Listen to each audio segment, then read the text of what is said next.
31 দফার আলোকে রাষ্ট্র কাঠামো মেরামতের 31 দফার আলোকে আগামী জাতীয় সংসদ নির্বাচনের প্রস্তুতি কল্পে সূত্রাপুর ইউনিয়ন এবং অঙ্গ সংগঠন কর্তৃক আজকের এই কর্মী সভার সম্মানিত সভাপতি বন্ধুবর নুরুল আমিন, উপস্থিত প্রধান অতিথি, প্রধান বক্তা, বিশেষ অতিথি সহ মঞ্চে উপস্থিত সম্মানিত আগত নেতৃবৃন্দ, সম্মানিত সাংবাদিক, মঞ্চের সামনে উপবিষ্ট সহকর্মী সহযোদ্ধা বন্ধুরা, সকলকেই সংগ্রামী শুভেচ্ছা। আসসালামু আলাইকুম। উপস্থাপন সংক্ষেপে না ভাই? আমার পরে আরো 2 জন বড় বক্তা রয়েছেন, বড় নেতা রয়েছেন। আমি 3 থেকে 4 মিনিটে আমার কথা শেষ করব। আমি কয়েকটি প্রশ্ন করব, সমাবেত জনতা সত্য হলে উত্তর দিবেন, আপনার মনে যা আছে সেই উত্তর দিবেন। বক্তব্য সংক্ষেপ করার এর চাইতে অন্য কোনো পথ নাই। আমার প্রথম প্রশ্ন, গত 4 মাস আগ থেকে কালিয়াকুর উপজেলা এবং পৌরসভায় সুযোগ পেয়ে সুযোগ বুঝে আওয়ামী লীগের পুনর্বাসনের যে মা উৎসব শুরু হয়েছে, আপনারা কি সেটা মেনে নেবেন? এক বাক্যে বলেছেন না। আমি আরেকটি প্রশ্ন করতে চাই, সুযোগ বুঝে 5 তারিখের পরে যারা বিএনপি করতে চায় তাদেরকে পুনর্বাসন করার যে ষড়যন্ত্র চলছে, সেই ষড়যন্ত্র কি আপনারা হতে দেবেন বন্ধুরা? এক বাক্যে উত্তর দিয়েছেন না। আমার দ্বিতীয় প্রশ্ন, ত্যাগী নেতাদের বাদ দিয়ে বঞ্চিত করে সুবিধাভোগী নেতাদেরকে পদে অধিষ্ঠিত করা হচ্ছে, এটা কি আপনারা মেনে নেবেন? এক বাক্যে বলেছেন এটা আপনারা মেনে নেবেন না। এই সূত্রপুরের কৃতি সন্তান একজন ত্যাগী নেতাকে ভারপ্রাপ্ত চেয়ারম্যান তারেক রহমানকে বলে বুঝিয়ে বহিষ্কার করা হয়েছে, সেইটা কি মেনে নেওয়ার মতো? আপনারা বলেছেন না।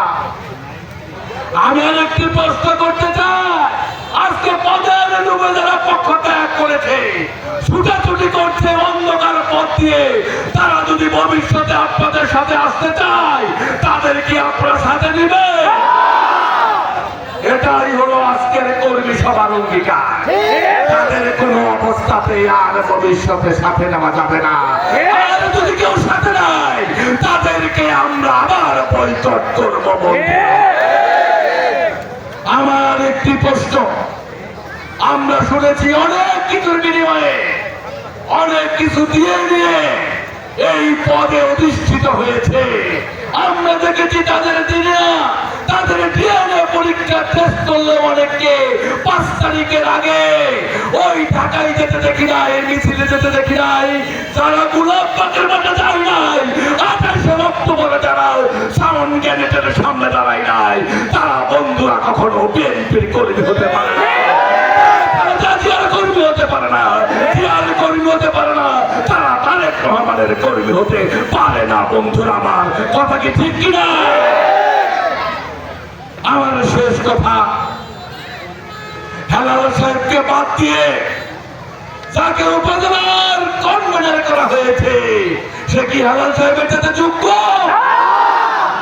পারভেজ সাহেবকে বাদ দিয়ে যাকে উপজেলার সদস্য সচিব করা হয়েছে, সে কি পারভেজ আহমেদের সাথে যোগ্য? আপনারা বলেছেন না, সে কোন অবস্থাতেই যোগ্য না। আমরা কালিয়াকুরকে 54 বছর পর আলাদা আসন করার সুযোগ পেয়েছিলাম। পিছন দিক থেকে যারা ছুরিকাঘাত করেছে, তাদের পক্ষে কখনো যাবে? উত্তর দিয়েছেন না। আমার শেষ কথা, আমরা লড়াই করেছি আওয়ামী লীগের বিরুদ্ধে, হাসিনা পালিয়েছে, এখন নিজের অধিকার প্রতিষ্ঠা করার জন্য লড়াই করতে হবে দলের ভিতর থেকে। আপনাকে প্রস্তুত আছে? শেষ কথা আমার, যে আশায় পাগড়ি জামাই সেই বাড়িতে বিয়া না, যে আশায় এই ষড়যন্ত্র করেছেন, তাদের রহমান সেই আশা পূরণ হতে দিবে না। আমরা ঐক্যবদ্ধ আছি, আমরা ঐক্যবদ্ধ থাকবো, আমরা অধিকার প্রতিষ্ঠিত করব। সেই লড়াই সংগ্রামে দেখা হবে রাজপথে। খুদা হাফেজ। বাংলাদেশ জিন্দাবাদ। সমবেত জনতা জিন্দাবাদ। সবাই